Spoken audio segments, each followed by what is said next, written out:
Үш қараңғылықта жаралған пендеміз. Адамзат тарихының қай ғасырында болмасын, ғылым-білім мен оның сырларын ашатын ғалымдардың рөлі ерекше болған.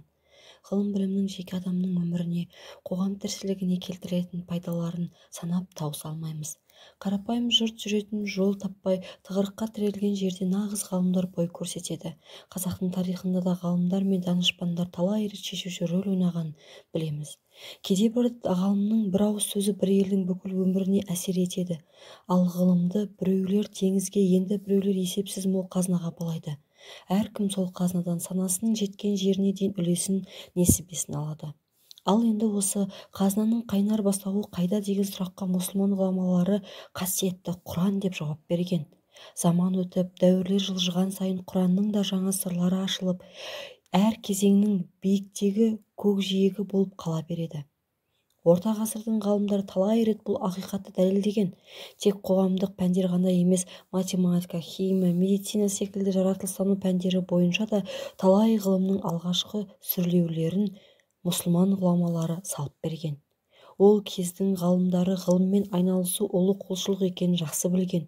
Олар тек намаз, ораза, зекетпен шектелмей, түрлі сала бойынша ғылымның да негіздерін қалап адамзат баласына пайдаларын келтірген. Өкінішке қарай, соңғы ғасырларда дінімізге, қасиетті Құранымызға осындай көзқараспен қарау азайып бара жатқан жағдайы бар. Сондықтан бүгін бірқатар аяттың астарына осы тұрғыдан назар аударып көрмекпіз.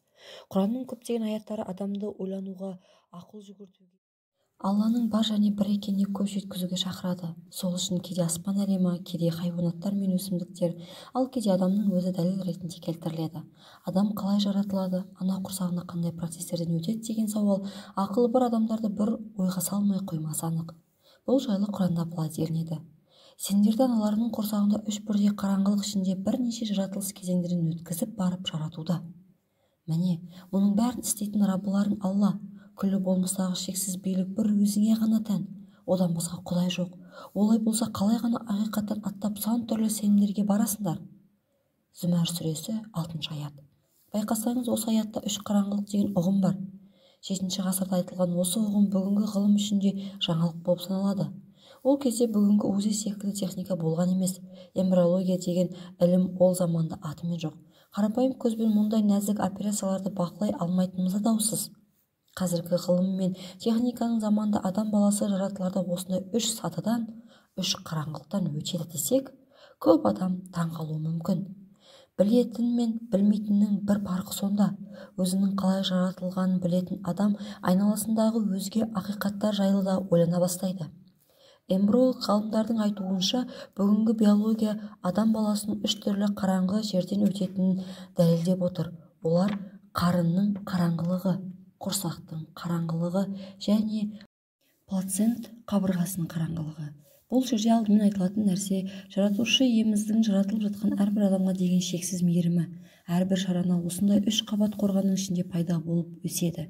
Дәл мұндай үш қабат табиғи қорғанысты Алладан өзге ешкім қамтамасыз ете алмайды. Сондай-ақ жоғарыдағы аятта бірінен біріне ауысып өтіп отыратын үш кезеңге де ишарат жасалған. Қазіргі кезде дүниежүзіндегі әйгілі университеттерде оқу құралы ретінде оқытылатын адамның бастапқы эмбриологиясы деген кітапта бұл үш кезең апталарға бөлініп берілген. Бірінші кезең алғашқы 2,5 апта, екінші кезең 8 аптаға дейінгі кезі, үшінші 8 аптадан туылғанға дейін. Олай болса, әрбір адамның осындай сатылардан өтіп барып туылатынын 14 ғасыр бұрын білдірген қасиетті Құранның Алла сөзі екендігіне зәредей күмән келтіруге бола ма? Әрине жоқ. Осы тұста маңызды бір түйін түйудің жөні бар. Аталмыш жаңалықтарды ашу үшін ғалымдардың қанша жыл ғұмыр кетті, қанша түнін ұйқысыз ғылыми зертханаларда өткізді. Сөйтіп жүріп қол жеткізген жаңалығын мұсылмандардың Құранында айтылып қойғанын білсе, қандай сезімде болар еді? Бұл жаңалықты Құранды жатқа білетін 9-10 жасар балалар күн сайын оқып қайталап жүр. Бұл бізге нені көрсетеді? Қасиетті Құран құлшылық қағидаларының бастауы болуымен бірге, ғылым білімнің қайнар көзі ретінде де қараудың берері мол. Кешегі бабаларымыздың бір жол бар, жақын, жақында болса алыс, бір жол бар, алыс, алыста болса жақын деп қалдырған өсиеттерінің мәні де осында болса керек. Ойланып көрейікші. Біз жоқ едік қой. Бір тамшы сұйықтық болып ана құрсағына түсіппіз. Сол шарана кездің өзінде өзіміз үшін ең ыңғайлы, мейірімді әрі сенімді мекен ана құрсағың екенін қайдан білгенбіз? Сол мейірім құшағында жатып бір күйден екінші күйге өніп өсе беріппіз. Алдымен ұйыған қан, содан соң бір кесек жансыз ет болыппыз. Ол ет сүйекке айналыпты, сүйек етпен қапталыпты. Міне қызық.